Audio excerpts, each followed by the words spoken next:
বেআইনি নির্মাণ রুখতে কড়া বার্তা আদালতের পক্ষ থেকে। কলকাতা হাইকোর্টের বিচারপতি অমৃতা সিনহার বার্তা, বেআইনি নির্মাণের সঙ্গে যুক্ত যারা তাদের ভালোভাবে শিক্ষা দিতে হবে যাতে আগামীতে বেআইনি নির্মাণ বন্ধ হয়। আদালত সেই দিকে নজর রাখবে বলেও বিচারপতি অমৃতা সিনহা বলেছেন বলে জানা যাচ্ছে। অনবাংশু নিয়োগে আমাদের প্রতিনিধি রয়েছেন আমাদের সঙ্গে। অনবাংশু, কি বলেন এদিন অমৃতা সিনহা?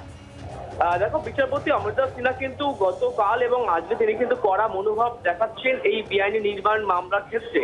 তিনি আজকে এটা বলেছেন যে বেআইনি নির্মাণকারীদের একটা ভালো শিক্ষা দিতে হবে যাতে আগামী দিনে কোনো বেআইনি নির্মাণ তারা করতে না পারেন বা আগামী দিনে নির্মাণ বন্ধ হয়।